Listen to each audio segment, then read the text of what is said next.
वक्रतुंड महाकाय सूर्यकोटी समप्रभ निर्विघ्नं कुरु मे देव सर्व कार्येषु सर्वदा. हे गणपती बाप्पा, मी आज जो हा व्हिडिओ बनवतोय तो हजारो लाखो लोकांपर्यंत पोचू दे आणि तुझी स्थापना दरवाजावरती करावी का नाही याचं स्पष्ट सुंदर शास्त्रीय विश्लेषण माझ्याकडून लोकांपर्यंत जाऊ दे ही इच्छा करून हा व्हिडिओ करतोय. मित्रांनो, सध्या काय झालं आहे, नॉर्थ इंडियन वास्तुतज्ञ किंवा नवशिके आणि माझं काहीतरी शास्त्र वेगळं आहे, माझं काहीतरी वेगळा पॅटर्न आहे असं सांगण्याच्या नादामध्ये आपल्या ज्या काही धार्मिक परंपरा आहेत, काही शास्त्रीय परंपरा आहेत, त्यांच्या विरोधातच बोललं की मग हा माणूस काहीतरी वेगळं सांगतो आहे. बरोबर आहे. ही सध्या अशी सिच्युएशन झालेली आहे. बरं, पहिली गोष्ट, हा व्हिडिओ रील्स नाही आहे, सविस्तर स्पष्टीकरण देणार आहे. त्यामुळे ज्यांच्याकडे हा व्हिडिओ पूर्ण वेळ बघायला आहे त्यांनी बघा. रील्स नाही आहे. कमेंट करू नका, थोडक्यात सांगा. तुम्ही किती वेळ बोलताय, जास्त बडबडताय. मी गेले 25 वर्ष असंच बोलतो आणि पुढचे पण 50 वर्ष असंच बोलणार आहे, हे बेसिक लक्षात घ्या. कारण इतके लोकांचे गैरसमज आहेत गणपतीच्या टाईल्सच्या बाबतीमध्ये, ते मला व्यवस्थित सांगणं खूप गरजेचं आहे. पाल्हाळ लावू नका. हो, घरातला मोठा व्यक्ती जो आजोबा, वडील, मोठा भाऊ ह्यांच्याप्रमाणे जो समजून सांगतो तो असाच सांगत असतो. आणि ज्यांना फक्त पैशाचं घेणं देणं आहे आणि रील्सद्वारे लोकांच्या मोबाईलमध्ये पोचणं आहे, अर्धवट कुठनं तरी चोरून आणलेली माहिती, अशा लोकांचे रील्स बघण्यासाठी हा वेगळा प्रेक्षक आहे.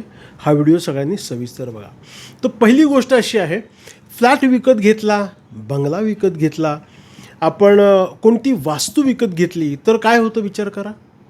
काय होतं तर पहिल्यांदा आपण दरवाजा किती छान हवा आहे, दरवाजावरती कोणकोणती शुभचिन्ह लावायची, उंबरा लावायचा का. कारण मुख, आपलं जे मुख आहे ना, चेहरा आहे बघा, हा चेहरा म्हणजे घराचं शुभ प्रवेशद्वार आहे. बरोबर आलं का लक्षात. आणि हे शुभ प्रवेशद्वार म्हणजे आपला चेहरा आहे. मग मला सांगा की शुभ द्वार आणि आपला चेहरा एकच आहे. मग चेहऱ्याला नजर लावू नये, लागू नये म्हणून आपण कपाळी कुंकू टिकली लावतो. बऱ्याच वेळा लहान बाळाला काजल लावलं जातं, काळ्या रंगाचे मणी गळ्यात घातले जातात. कारण दरवाजाला नजर लागू नये. म्हणजे दरवाजा म्हणजे घराचा मेन पार्ट आहे. पाहुणा असू दे, रावळा असू दे, किंवा चोर असू दे, किंवा कुठलाही साधुसंत असू दे, किंवा घरातला मालक असू दे, दरवाजातूनच घरात प्रवेश करतो, खिडकीतून नाही. त्यामुळे दरवाजाला सर्वात महत्त्व आहे. आलं लक्षात.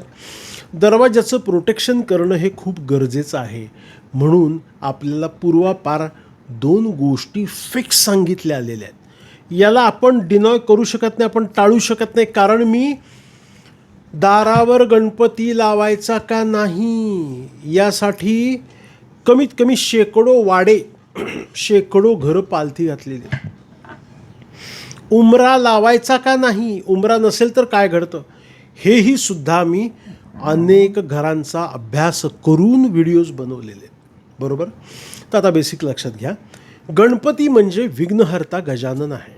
एक रील्स अशी मी नॉर्थ इंडियन वास्तुतज्ञाची पाहिली कि गणेश जी को भगवान शंकर जी ने द्वारपाल करके पार्वती माता के गृह के बाहर बिठाया था, द्वारपाल करके. तो क्या हुआ, वहाँ पे शीश उड़ाया गया गणेश जी का और हाथी का शीश बिठाया गया. तो देखिए क्या हुआ, अगर गणेश जी द्वार के ऊपर बैठते हैं तो क्या होता है, युद्ध होता है, सिर काटा जाता है, ये सब होता है. अरे ती एक कथा आहे. तुमच्या घराच्या दरवाज्यावर गणपती लावणे आणि पार्वती माता आंघोळ करत असताना बाहेर वाट बघत बसलेला बालगणेश जो आहे त्याची कथा वेगळी आहे. उगं तुम्हाला काहीतरी नॉलेज आहे, तुम्हाला काहीतरी एक्स्ट्रा सुचतं आहे, तुम्ही काहीतरी जास्त अकलीची माणसं आहेत, असं करून तुम्ही काय करताय. म्हणजे आपण नाही, हे व्हिडिओ बनवणाऱ्या लोकांच्या बाबतीत मी बोलतोय, गैरसमज करतायत हो ही लोक. तुम्हाला कळत नाही. मला तर नाही सर, आम्ही ते व्हिडिओमध्ये बघितलं, गणपतीची टाईल्स लावायची नाही, मग घरामध्ये त्रास होतो, गणपतीच्या पाठीमागे दारिद्र्य असतं. अरे कोण दारिद्र्य, कसलं दारिद्र्य, देवाच्या पाठीमागे देखील नमस्कार केला जातो. आलं का लक्षात. पाठीमागे आणि पुढेही नमस्कार केला जातो. तुम्ही कुठल्या गणपतीच्या काय, महालक्ष्मीच्या काय, विठ्ठलाच्या मंदिरात पाठीमागे नमस्कार केला जातो. अहो, देवाचं जर प्रथम दर्शन तुम्हाला योग्य आहे तर पाठीमागचं काय विषय.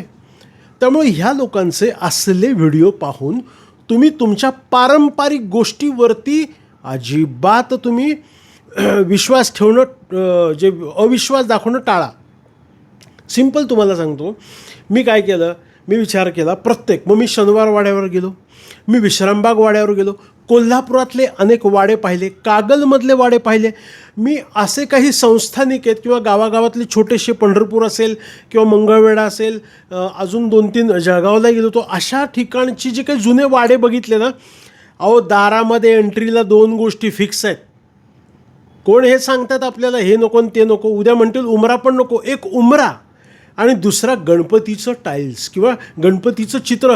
लाकडी दरवाजामध्ये सुद्धा, लाकडी याच्यामध्ये सुद्धा त्या ठिकाणी काय केलेलं आहे, त्या ठिकाणी गणपती कोरलेला आहे चौकटीलाच. इथे जो माथा असतो ना, माथा चौकटीचा, तिथे गणेश कोरलेला लाल रंगाचा, मस्तपैकी त्याला कलर दिलेला आहे. काही ठिकाणी कलर दिलेला आहे. जिथे दगडी चौकटी आहे तिथे दगडी गणपती आजही तुम्हाला किल्ल्यावर दिसणार. माझं खोटं वाटत असेल तर या व्हिडिओ बॉक्समध्ये कमेंट करा की तुम्ही खोटं बोलताय, आणि हे कमेंट करायच्या आधी तुम्ही जुने वाडे बघून या. त्यामुळे लक्षात ठेवा, गणपती हा विघ्नहर्ता गजानन आहे, विघ्नांचं हरण करणारा विघ्न नाशक जय गणेश आहे. मग मला सांगा, हा जो गणेश आहे, हा गणपती आहे, तो आपल्या दरवाजावर असणं आपल्यासाठी अतिशय महत्त्वाचं ठरतं. आणि हा विघ्नहर्ता गजानन बघा, ह्याच्या मूर्तीकडे पाहून किती छान वाटतंय. द्वार गणेश असं म्हटलं जातं. बरं, यामध्ये लक्षात घ्या, पहिली गोष्ट अशी आहे की मी नेहमी सांगतो, दारावरती शुभचिन्ह लावा. दारावरती तुम्ही अशा गोष्टी लावा की ज्या लोकांना आवडतायत, लोकांना पाहिल्यानंतर काही वाईट वाटत नाही असं, बरोबर. त्यामुळे विघ्नहर्ता गजानन जो आहे, बरं तुम्हाला एक लक्षात घ्या की दरवाजामध्ये आलेला जो एक माणूस आहे, बरोबर, तो समजा निगेटिव्हिटी काही घेऊन आलेला आहे मनामध्ये आणि तो आपल्या घरात प्रवेश करतोय, तर तिथे असलेल्या गणपतीची एनर्जी, श्री गणेशाची एनर्जी त्याला पॉझिटिव्ह करून घरात सोडेल. ज्या घराला उमरा नाही आहे त्या घरामध्ये पैसे टिकत नाहीत, माणसं टिकत नाहीत, मुलं अभ्यास करत नाहीत, अनेक प्रकारचे लॉसेस मी स्वतः पाहिलेले आहेत. मग शास्त्रामध्ये इतक्या सगळ्या गोष्टी आहेत, तर आपण याचा वापर नको करायला. आपण उगाच कुठल्या तरी लोकांची एकाने व्हिडिओ केला, गणेशजी को दरवाजे के ऊपर मत लगाव, झालं, आपल्या सगळ्या लोकांनी तीच री ओढली. अरे तुमच्या आई, वडील, आजी, आजोबा, पणजी, पणजा यांनी प्रत्येक घरावरती गणपती लावलेला आहे. तुम्ही गावाकडं आजही बघा, माझं गाव मूळ पंढरपूर, आमच्याकडे जेव्हा लग्न होतं ना, कुणाच्याही घरात मुंज लग्न कार्य असेल, बाहेर दरवाजाला म्हणजे वाड्याला पूर्ण चौकट रंगवली जायची, पांढरा रंग दिला जायचा, श्री गणेश काढला जायचा आणि डाव्या बाजूला जय विजय हातामध्ये दंड घेतलेले की या शुभ कार्याचं रक्षण करण्यासाठी जय विजय पेंट केले जायचे लग्न घरावरच्या मुख्य घरावरती, आणि वरती गणेश आहे. त्यामुळे ह्या लोकांचे हे असले व्हिडिओ पाहण्यापेक्षा तुम्ही जाऊन बघा की आजही जे जुने वाडे भक्कम आहेत, ज्यांना अजूनही काहीही झालेलं नाही आहे, तिथे दरवाजावर गणपती तुम्हाला नक्की दिसणार आहे. त्यामुळे लक्षात ठेवा, गणपती बाप्पा मोरया, मंगलमूर्ती मोरया.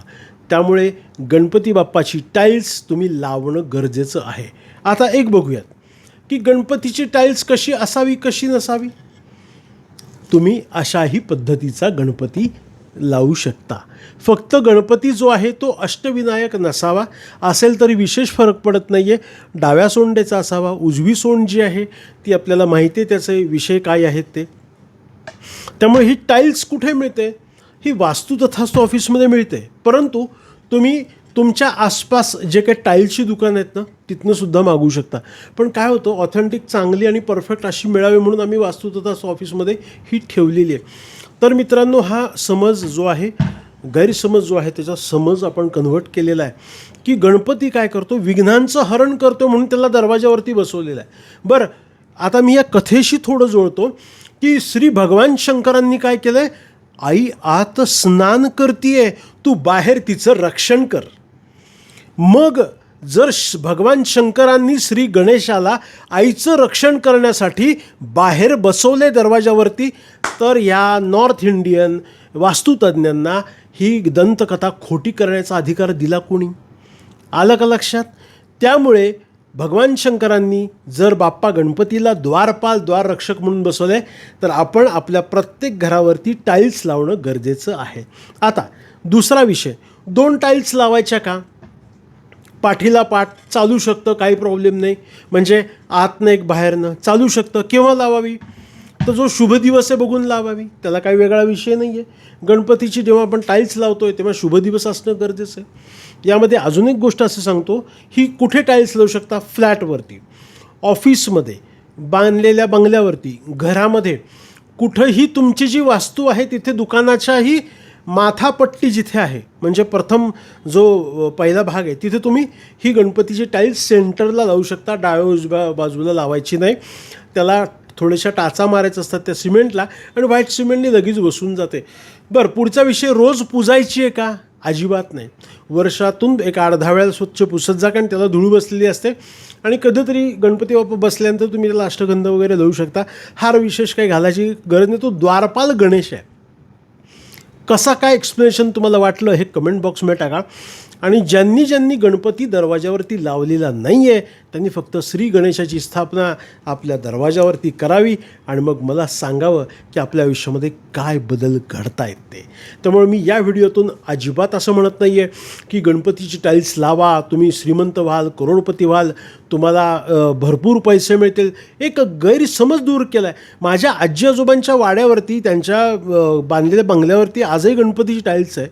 200-200 वर्षापूर्वीचे राजस्थानचे राजांचे वाडे पाहिले, तिथेही गणपती. मग आमच्या दरवाजावर गणपती लावला तर आमचं नुकसान होतं कुठं?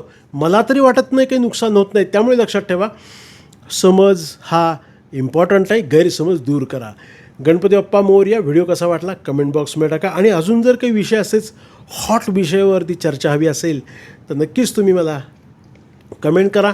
आपल्या सगळ्यांची वास्तू सदैव तथास्तु राहो. शुभम भवतु. शुभाशीर्वाद.